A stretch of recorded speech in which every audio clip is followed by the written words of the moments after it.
Bienvenue dans 5 minutes essentielles. J'aimerais vous amener avec moi dans le premier chapitre de la Genèse, lors de la création. Il est dit au verset 9 que le troisième jour, Dieu a prononcé une parole tellement importante. Les eaux recouvraient la terre entière. Et face aux eaux qui recouvraient la terre, Dieu a déclaré ceci, au verset 9, que les eaux qui sont au-dessous du ciel se rassemblent en un seul lieu et que le sec paraisse.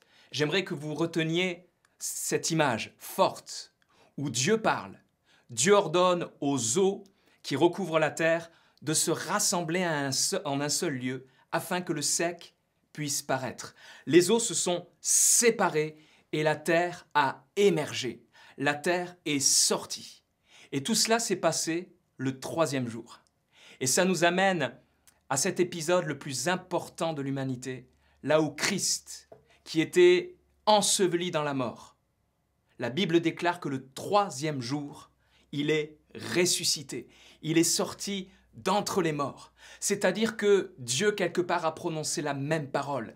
Il a ordonné, par la puissance de son esprit, à la mort, à la condamnation, aux eaux du péché, de fuir pour laisser Christ ressuscité paraître. Et j'aimerais que tu appliques cette image à ta propre vie. Peut-être c'est les eaux du péché qui te recouvrent. Peut-être c'est les eaux de la dépression. Peut-être c'est les eaux de la condamnation. Je ne sais. Mais quelles que soient ces eaux dans lesquelles tu te noies, Dieu déclare par son autorité à ces eaux qu'elles se rassemblent en un seul lieu et que le Christ paraisse dans ta vie. Et j'aimerais que tu puisses t'harmoniser avec Dieu en déclarant avec lui dans ta propre vie que le Christ paraisse. Et si tu mets toute ta foi dans le Seigneur Jésus qui est mort mais qui est ressuscité, c'est-à-dire qui est vainqueur sur la mort, sur le péché, sur la condamnation, sur tout ce qui veut te noyer, si tu mets ta foi dans ce Seigneur ressuscité, il va paraître. J'aimerais tellement qu'au son de la voix de l'Éternel, alors que tu proclames avec foi sa parole qui a toute autorité, j'aimerais tellement que tes eaux puissent fuir loin de toi pour laisser le Christ paraître. Cela s'est passé le troisième jour lors de la création. Et Jésus-Christ est ressuscité le troisième jour. Tu peux vivre ton troisième jour aujourd'hui. Et ce qui est beau, c'est qu'à la suite de cela, Dieu a ordonné à ce que la terre qui venait d'émerger au sein des eaux de la mort, il a ordonné à ce que la terre produise de la verdure, des arbres.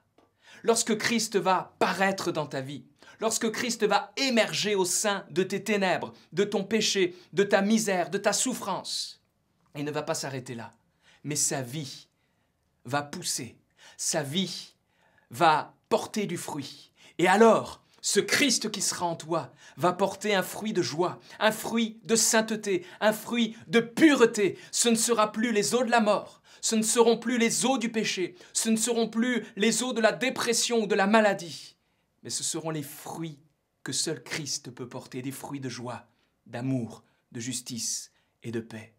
Alors, toi qui me regardes derrière ton écran, j'aimerais que tu puisses, en accord avec la parole de Dieu, regarder ton péché, regarder tes souffrances, regarder ce qui veut te noyer dans la mort et dire avec Dieu que ces eaux maintenant se rassemblent en un seul lieu et que Christ paraisse dans ma vie.